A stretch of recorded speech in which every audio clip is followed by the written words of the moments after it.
ጾመ ፍልሰታ። ፍልሰታ የሚለው ቃል የሚገልጸው ከአንድ ቦታ ወደ ሌላ ቦታ ለቆ መሄድን፣ መሰደድን፣ መፍለስን ያመለክታል።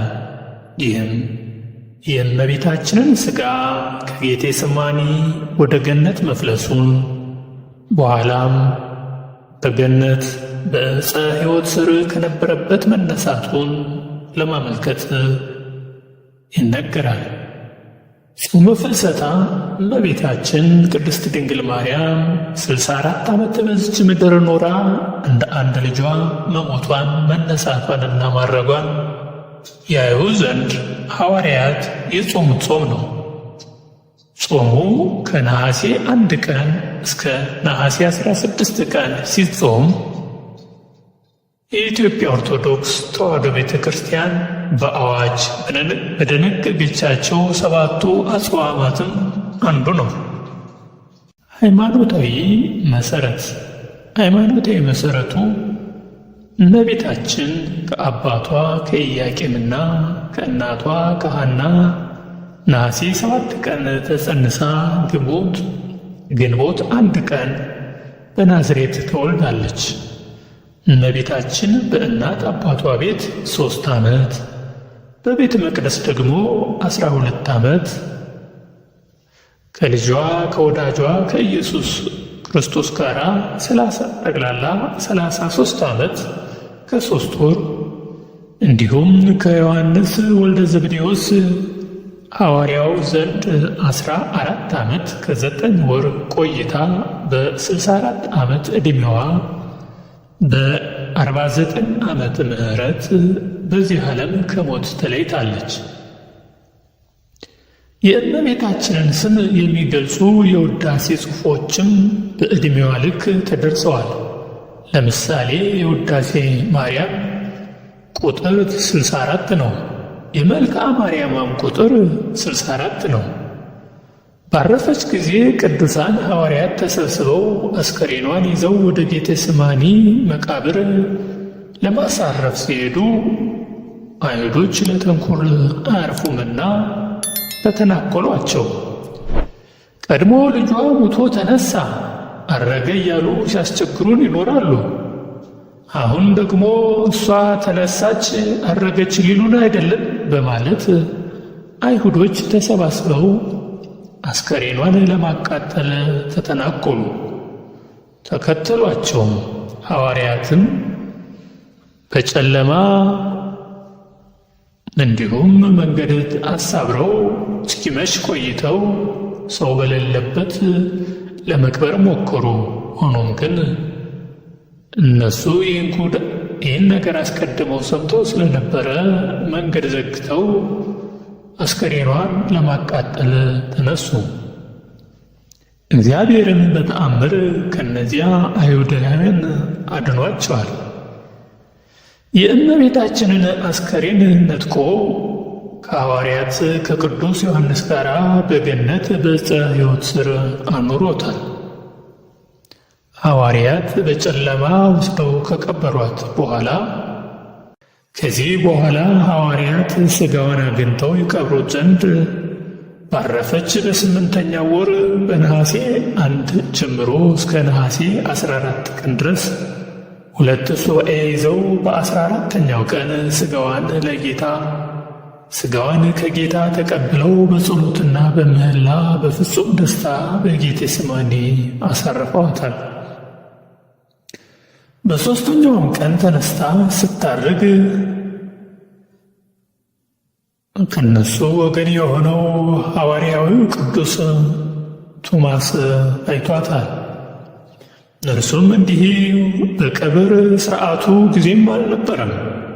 ሀገረ ስብከቱ ህንድ አገር ስለነበር ሊያስተምር ወደዛው ሄዶ ነበርና በዚያም ሲያስተምር ሰንብቶ ሀገር አማን ብሎ ወደ ሀገሩ ወደ እስራኤል በደመና ተጭኖ ሲመጣ ሳያስበው በደመና መሃል እናታችን ቅድስት ድንግል ማርያምን ወደ ላይ ስታርግ አገኛት። እሱም እጅግ በጣም አዝኖ ወዴት ትሄጃለሽ ብሎ ጠየቃት። ቀድሞ ልጅሽ እኔ ሳልኖር ትንሣኤው አደረገ፣ አሁን ደግሞ አንቺ እኔ በሌለሁበት ወደ ላይ ታርጊያለሽን ብሎ አዝኖ አጥብቆ ጠየቃት። ትንሣኤዋን ከእርሱ ሰውራ ያደረገች መስሎት አዝኖት ነበርና ቀድሞ የልጅሽን ትንሣኤ ሳላይ ቀረው፣ አሁን ደግሞ የአንቺን ትንሣኤ ሳላይ ቀረች የለውን ምን አድርጌ ነው ብሎ ጠየቃት። እሷም ቀርባ አጽናናቸው። ይልቅስ ከሁሎቹም ሐዋርያት ወንድሞች የበለጠ አንተ ይህን አየህ፣ ትንሣኤንም ያየኸው አንተ ብቻ ነህ። ሌሎቹ ሐዋርያትስ እንዲህ አላዩም። ለሌሎቹ ሐዋርያትም እንዲነግራቸው ለምልክትም ይሆን ዘንድ ይህን ሰበን ይህን ጨርቄን የተቀበርኩበትን የተገነዝኩበትን ክብር ምልክት ይሆን ዘንድ ለወንድሞቹ ወስደህ አሳያቸው ብላ መግነዟን ሰጥታው ወደ ላይ አረገች። ቶማስም በሁኔታው ተደንቆ ተገርሞ ከነበረበት የህንድ አገር ተመልሶ በሰረገላው በደመና ሰረገላው ወንድሞቹ ወደ ተሰበሰቡበት ወደ እስራኤል ተመለሰ። በዛን ሰዓት አብዛኛዎቹ ሐዋርያት በቅዱስ ዮሐንስ ቤት ይኖሩ ነበር። መሰብሰቢያቸውም አምላካችን ኢየሱስ ክርስቶስ ከሞተ በኋላ እናታችን ቅድስት ድንግል ማርያም ነበረች። ድንግል ማርያምም የምትኖረው በዮሐንስ ቤት ነበር። ከእስራኤልም ትንሽ ራቅ ያለ ነው። በመሆኑም እሱም ወደ ወንድሞቹ ወደ እስራኤል በተመለሰ ጊዜ ነገሩን እንዴት አድርጎ እንደሚነግራቸው ግራ ተጋብቶ ጥያቄ ጀመረ። ቶማስም ኢየሩሳሌም ደርሶ ሐዋርያትን የእመቤታችን ነገር እንደምን ሆነ ሲል ጠየቃቸው። እነሱም አግኝተን ቀበርናት እኮ አሉት። እርሱም ምስጢሩን አውቆ ነገር ግን እንዴት አድርጎ እንደሚነግራቸው በማሰብ እንዴት አድርጋችሁ ነው የቀበራችኋት? ሞት በጥር በነሐሴ መቃብር እንዴት ሊሆን ይቻላል ብሎ ጠየቃቸው። የሀገራችን ሰው አንዳንዴ ይችን አባባል ይጠቀምባታል። ሞት በጥር በነሐሴ መቃብር፣ እህል የሚደርሰው በፍልሰታ እኔም ሞተው ዛሬ ማታ እያለ እንደሚናገረው ሁሉ ሐዋርያትም በጥር ሞት በጥር በነሐሴ መቃብር እንዴት ይሆናል ብሎ ጠየቃቸው። ያሳዩትም አንተ ድሮም ጌታ ኢየሱስ ክርስቶስ ከሙታን በተነሳ ጊዜ ተጠራጠርክ። በጌታችን በመድኃኒታችን ኢየሱስ ክርስቶስ እጅን ካላየው በጣጣትንም ቀዳዳውን በዕጣቴ ካላየው ካልበሳው ብለህ ክደህ ነበር።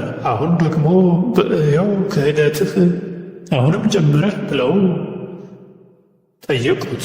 እሱም ይሁን ዘንድ እሺ አሳዩኝ ብሎ ወሰዳቸው። እነሱም ጋር ተከትሎ ሄደ። እነሱም ወደ ቀበሩበት መቃብር ሄዱ።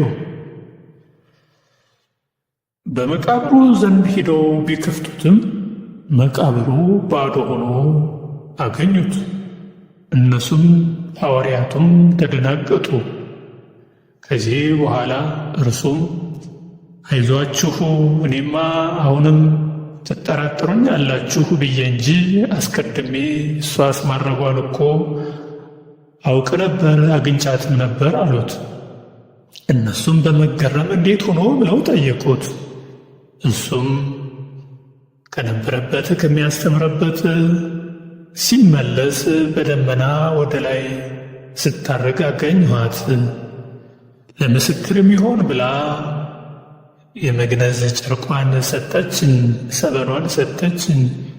እሷም ይኸው የሰጠችን ሰበኗ ይኸው ብሎ ነገራቸው። ሁኔታውንም ተረከላቸው። ለምስክር ይሆን ዘንድ ብላ የሰጠችውን ሰበኗንም ሰጣቸው። ከዚህ በኋላ ለበረከት ይሆናቸው ዘንድ ሰበኑን ተካፍለው ወደ የሀገረ ስብከታቸው ሄዱ። ዛሬ ድረስ ከ2000 ዓመታት በኋላ እንኳ በቅዳሴ ጊዜ ዲያቆኑ የሚይዘውን ታላቁን የመጾር መስቀል ላይ በሁለት ቀዳዳዎች አልፎ ተጠምጥሞ የምናየው መቀነት መሰል ጨርቅ የዚያ ሰበን ምሳሌ ነው። እንዲሁም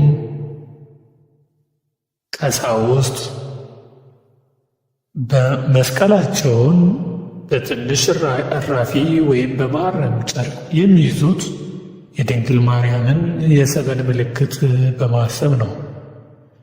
በዓመቱም ሐዋርያት ከያሉበት ተሰባስበው ቶማስ ትንሣኤዋን አይቷል፣ እኛስ እንዴት ይቀርብናል፣ እንዴት አናይም ብለው ከነሐሴ 1 ቀን ጀምረው ሱባኤ ቢይዙ ከ2 ሱባኤ በኋላ እንደገና ትንሣኤዋንና ዕርገቷን ለማየት በቅተዋል።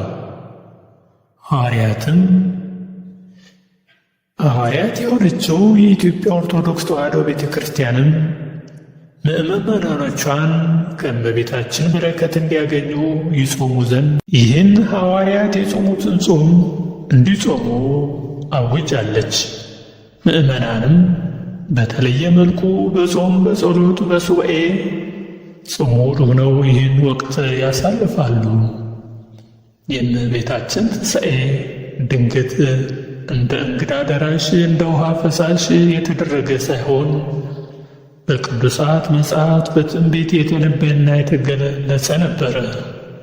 ነቢዩ ዳዊት መዝሙር 31 ቁጥር 10 ላይ አቤቱ ወደ ዕረፍት ተነስ አንተና የመቅደስ ቦታም ታቦትም ይላል።